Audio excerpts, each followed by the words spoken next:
اعوذ باللہ من الشیطان الرجیم، بسم اللہ الرحمن الرحیم۔ آج کا ہمارا موضوع ہے اسلام میں عبادت کا تصور۔ عبادت کا مطلب بندگی ہے۔ عبادت اللہ تعالیٰ کی بندگی کا نام ہے۔ عبادت کرنے والے کو عابد کہتے ہیں، اور عبد کا مطلب ہے غلام اور بندہ،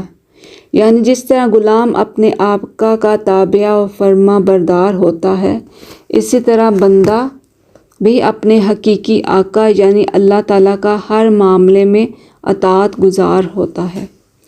اللہ تعالیٰ نے نہ صرف اپنے بندوں کو زندگی عطا فرمائی بلکہ زندگی کی تمام نعمتیں بھی مہیا کیں، اور اس کے ساتھ ساتھ اس کی رشد و ہدایت کا انتظام بھی فرمایا۔ لہٰذا ضروری ہے کہ اپنے اس حقیقی محسن کا ہر حکم مانا جائے،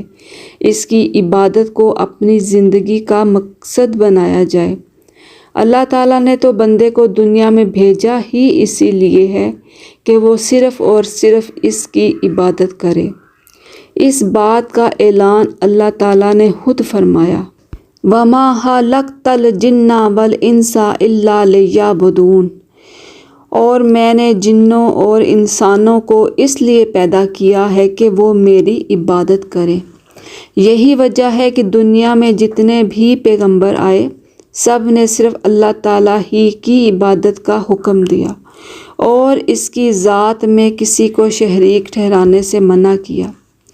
اسلام میں عبادت محض چند مذہبی رسومات کو پورا کر لینے کا نام نہیں ہے، بلکہ زندگی کے ہر عمل اللہ تعالیٰ اور اس کے رسول صلی اللہ علیہ وآلہ وسلم کے احکامات کے مطابق کرنے کا نام عبادت ہے۔ یہی وجہ ہے کہ اسلام کا تصور عبادت نماز، روزہ، حج، زکوٰۃ، ذکر الہی اور تلاوت قرآن پاک تک محدود نہیں ہے، بلکہ پیدائش سے لے کر موت تک کے تمام اعمال اللہ تعالیٰ کی مرضی کے مطابق گزارنا ہی عبادت ہے۔ اسلام ہی وہ ضابطہ حیات ہے جو زندگی کے ہر معاملے میں ہماری رہنمائی کرتا ہے، لہٰذا ان قوانین کے تحت گزاری ہوئی تمام زندگی عبادت کہلاتی ہے۔ اسلام میں عبادت کا تصور بہت وسیع ہے، یعنی اللہ تعالیٰ کو معبود حقیقی مانا جائے، صرف اسی کے سامنے جھکا جائے، دعائیں اسی سے مانگی جائیں، اس کی دی ہوئی نعمتوں پر شکر کیا جائے، مصیبت میں صبر کیا جائے، اسی سے اپنے گناہوں کی بخشش طلب کی جائے اور اسی کی رحمت کا طلبگار رہا جائے۔ اس کے ساتھ ساتھ رسول اللہ صلی اللہ علیہ وآلہ وسلم کی اطاعت کو اللہ تعالیٰ ہی کی اطاعت سمجھا جائے۔ تمام لوگوں سے زیادہ نبی اکرم صلی اللہ علیہ وآلہ وسلم سے محبت کی جائے، اپنے ارادوں، خواہشات اور دیگر تمام اعمال کو نبی اکرم صلی اللہ علیہ وآلہ وسلم کی تعلیمات کے تابع بنایا جائے، والدین کی خدمت کی جائے، اولاد کی تربیت اسلامی طریقے سے کی جائے، رشتہ داروں، پڑوسیوں، مسافروں، محتاجوں، یتیموں اور بیواؤں کے حقوق ادا کیے جائیں، تمام انسانوں سے اچھا سلوک کیا جائے، رزق حلال کمایا جائے، حرام کمائی اور حرام کاموں سے اجتناب کیا جائے،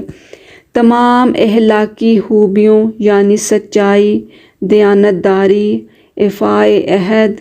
وغیرہ کو اپنایا جائے،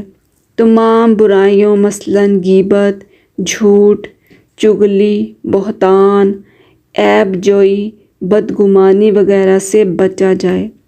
لوگوں کے ساتھ عدل و احسان کا معاملہ کیا جائے، نیکی کا حکم دیا جائے، برائی سے روکا جائے، اللہ تعالیٰ کی راہ میں خرچ کیا جائے اور جہاد کا فریضہ انجام دیا جائے۔ غرض یہ کہ اٹھنے، بیٹھنے، سونے، جاگنے، کھانے پینے کے طریقے بھی اگر اللہ تعالیٰ اور اس کے رسول اکرم صلی اللہ علیہ وآلہ وسلم کے حکم کے مطابق ہوں گے تو یہ بھی عبادت ہے۔ جہاں تک نماز، روزہ، زکوٰۃ اور حج کا تعلق ہے تو یہ وہ خصوصی عبادات ہیں جن کی خاص طور پر تاکید اس لیے کی جاتی ہے کہ یہ ہمیں زندگی کے بقایا اعمال کو بھی اللہ تعالیٰ کی عبادت سمجھ کر کرنے پر آمادہ کرتی ہیں۔ آج ہمارا معاشرہ برائیوں کا مرکز بن چکا ہے، تو اس کی وجہ صرف اور صرف یہ ہے کہ ہم نے اپنے ذہنوں میں عبادت کے تصور کو محدود کر لیا ہے اور دین اسلام کو محض چند محسوس عبادات کا مجموعہ سمجھ کر اس کے دیگر احکامات کو اپنی زندگی سے خارج کر دیا ہے۔ بس ہمیں چاہیے کہ ہم اپنے ہر عمل کو اللہ تعالیٰ اور اس کے رسول صلی اللہ علیہ وآلہ وسلم کی تعلیمات کے مطابق ڈھالیں تاکہ ہماری پوری زندگی عبادت بن جائے اور ہمارے دنیا میں آنے کا مقصد پورا ہو جائے۔ اور میرے اسلامی بہن بھائیوں، اس کے ساتھ ہی مجھے اجازت دیں۔ اللہ حافظ۔